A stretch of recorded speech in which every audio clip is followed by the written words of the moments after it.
এতিয়া ফৰবাৰিষাৰ সময়তো নলবাৰীৰ কৃষি পথাৰত চিৰাল ফাট মেলা দেখিবলৈ পোৱা গৈছে। এটুপি পানীৰ অভাৱত কৃষকে এতিয়া কৃষি কাৰ্য আৰম্ভ কৰিব নোৱাৰা এটা পৰিৱেশৰ সৃষ্টি হৈছে নলবাৰীত। এফালে জলসিঞ্চন বিভাগে কোটি কোটি টকা খৰচ কৰি কৃষকৰ বাবে বহু প্ৰকল্প পানী যোগান ধৰাৰ বাবে ৰূপায়ণ কৰা বুলি ঢাক ঢোল বজাইছে সঁচা।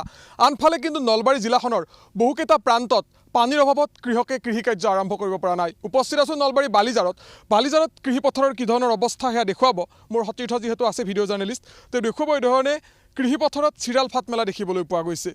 এই বাৰিষাৰ সময়ছোৱাতো কৃষি কাৰ্য আৰম্ভ কৰিব নোৱাৰি কৃষকে এতিয়া মূৰে কপালে হাত দিবলগীয়া হৈছে। কাৰণ এই ভৰবাৰিষাৰ সময়ছোৱাত যদিহে তেওঁলোকে এতিয়ালৈকে কৃষি কাৰ্য আৰম্ভ কৰিব নোৱাৰে, তেতিয়াহ'লে তেওঁলোকে কৃষি কাৰ্য কৰিব কেতিয়া, সেয়া এতিয়া ডাঙৰ প্ৰশ্ন। কিন্তু কথাটো হ'ল কেৱল এই বালিজাৰ অঞ্চলতে নহয়, নলবাৰী জিলাখনৰ প্ৰায়কেইটা ৰাজহচক্ৰৰ শ গাঁৱত কৃষকে এতিয়া কৃষি কাৰ্য আৰম্ভ কৰিব পৰা নাই। বালিজাৰৰ একাংশ কৃষক আছে। প্ৰথমে আপোনাৰ ওচৰলৈ আহিছোঁ, আপুনি কিমান বিঘা মাটিত খেতি কৰি? মই 15 বিঘা মাটিত খেতি কৰোঁ। এইবাৰ কিমান বিঘাত কৰিব? মই বৰ্তমান 2 বিঘা মাটিত সিঁচি ৰুইছোঁ আৰু বাকীখিনি চব মানে নিজে সিঁচি নিজে পানী সিঁচিছোঁ অলপ দূৰৰ পাই, আৰু বাকীটো আৰু এনেকৈ ফাট মেলে গৈছে, নষ্ট হৈ গ'ল। বৰ দুখ লগা দৃশ্য। এই ভৰবাৰিষাৰ সময়ছোৱাত যদি এতিয়ালৈকে কৃষি কাৰ্য আৰম্ভ কৰিব নোৱাৰে, কৰিব কেতিয়া? এতিয়াতো আৰু টাইমেই নাই। এতিয়া আমাৰ মানে খেতিয়কৰ এতিয়া দুখেই হৈছে। এতিয়া চৰকাৰৰ পৰা কোনো এটা আমি সাহাৰ্য পোৱা নাই, মেচিন পোৱা নাই। আপোনালোকৰ এই বৃহত্তৰ অঞ্চলত বহু স্থান ঘূৰিলোঁ, জলসিঞ্চন বিভাগৰ কিন্তু কোনো প্ৰকল্প জলসিঞ্চন বিভাগে কোনো গুৰুত্ব দিয়া নাই, চৰকাৰে কোনো গুৰুত্ব দিয়া নাই, আমাৰ নাই আপোনাৰ। গতিকে এতিয়া প্ৰতি বছৰে আপোনালোকে খেতি কৰে? প্ৰতি বছৰে আমি খেতিয়কে। এইবাৰ যদি খেতি কৰিব নোৱাৰে হ'ব কি কৰিব? এতিয়া কি কৰিব? এতিয়া কান্দিব লগা হৈছে। আমি 30 চলি কান্দি আছে একদম আপোনাৰ মানে পথাৰত। এতিয়াতো আমাৰ বেলেগ ইনকাম একো ৰাস্তা নাই। 9 বিঘাৰ মাত্ৰ 2 বিঘাত খেতি কৰিছে, তাকো নিজেই পানী আপুনি নিলেগৰ পাই মেচিন লগাই। কিন্তু অধিকাংশ পথাৰৰ একেই অৱস্থা আপোনাৰ গোটেই ফাট মলি গৈছে। আপোনালোকৰ এই অঞ্চলটোত কিমানমান কৃষক আছে? আপোনাৰ চুবুৰীত কিমান কৃষক? বাপাৰে বহু কৃষক আছে, বহু একে অৱস্থা সকলোৰে। মোটামুটি 1000 আছে আমাৰ চুবুৰীত, 1000 পাৰেই হৈ যাব আপোনাৰ। আপোনাৰ ওচৰলৈ আহিছোঁ, আপুনি কিমান বিঘাত খেতি কৰিছে? মই 20 বিঘাৰ মাটিত খেতি কৰোঁ। এতিয়া অলপ চলপ কিবা ৰুলেও সেইটো আশা কৰিব নোৱাৰা হৈছে, কাৰণ ৰোৱাখিনিও ফাট মেলি গৈছে, ফাট মেলা আৰম্ভ কৰিছে। এতিয়া তাৰমানে কিমান বিঘাত খেতি কৰিছে এইবাৰ 4 বিঘামান ৰুইছিলোঁ। মাটি কিমান থকা বুলি ক'লে? 20 বিঘামান। 20 বিঘাৰ মাত্ৰ 4 বিঘাতে আপুনি কৃষি কাৰ্য আৰম্ভ কৰিছে, কিন্তু অনিশ্চয়তা, তাতো অনিশ্চয়তা। সেইখিনি আমাৰ বিশ্বাস কৰিব নোৱাৰা হৈছে, চব ফাট মেলি গৈছে। কি আশা কৰোঁ?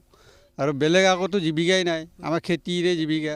বহুত খৰচ কৰি পেলোঁ ট্ৰেক্টৰ চেক্টৰ মাৰি, কিন্তু এতিয়া চিন্তা হৈ গৈছে আৰু কি কৰিম এবাৰ। আৰু অলপ চলপ ধান চান বিক্ৰী কৰি মানে আৰু খেতিতে লগাওঁ। ৰোৱনীক দিব লাগে 500-6 টকা, 600 কৰি একোটা ৰোৱনীক। এতিয়া ট্ৰেক্টৰত দিওঁ 300 কৰি, একবাৰ 1 বিঘা মাৰিলে 300 টকা দিব লাগে। এতিয়া গৰু চৰুটো ব্যৱস্থাই নাই, গতিকে এতিয়া আপোনালোকৰ চিন্তা হয়। কোনো জলসিঞ্চন বিভাগৰ ফালৰ পৰা একো কোনো সুবিধা পোৱা নাই। যদি তলেনা কৰি কিবা আহিও আমি একো গমো নাপাওঁ, নাজানো। গতিকে আমি এইটোৱে অনুৰোধ কৰোঁ, গতিকে আমাৰ এই এলেকাটোত বালিজাৰ এলেকাটোত কমচে কম যদি দিয়ে, আমি পানী যদি কিবা এটা চৰকাৰ ব্যৱস্থা কৰি দিয়ে, তেতিয়াহ'লে আমি বহুত সহায় পালোঁ হয়। ঠিক আছে বাৰু, মই আন কিছু আছে কৃষক, আন একাংশ আছে, অকণমান আপোনাৰ ওচৰলৈ আহিছোঁ। বিয়াগম জলসিঞ্চন বিভাগ আছে, তাৰপিছতো আমি এই বৃহত্তৰ বালিজাৰ অঞ্চল ঘূৰি দেখিলোঁ, এটা প্ৰকল্প ইয়াত নেদেখিলোঁ। আৰু আনফালে এই ধৰণে কৃষি পথাৰত চিৰাল ফাট মেলিছে। চৰকাৰে ঢাক ঢোল বজাইছে, কোটি কোটি টকা কৃষকৰ বাবে খৰচ কৰিছে, কিন্তু বাস্তৱ ছবিখন আজি এই ধৰণে দেখিব। বাস্তৱ ছবিখনৰ কথা ক'ব লগা হ'লে মোক যোৱাকালিৰ পৰা আমাৰ ইয়াৰ বিভিন্ন এলেকাৰ খেতিয়ক কিছুমানে মোক ফোন যোগে অৱগত কৰাইছে যে আমাৰ পথাৰত ফাট মেলি গ'ল, অলপ তুমি চৰকাৰক দেখুৱাই দিয়া। তাৰপাছত মই যোগাযোগ কৰিলোঁ, মই ফেচবুকত লিখিলোঁ যে সাংবাদিকসকলে খেতিয়কৰ নিউজ কৰাটো ভাল, মনৰ দুখ।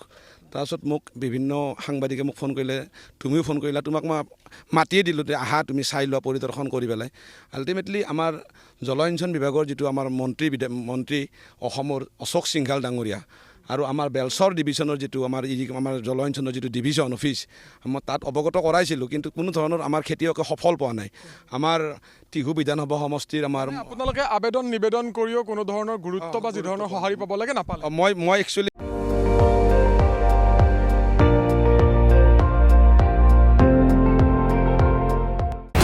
আপুনি চাই আছে ND24, সৰ্বশ্ৰেষ্ঠ নহয়, সৰ্বোত্তমৰ দৌৰ।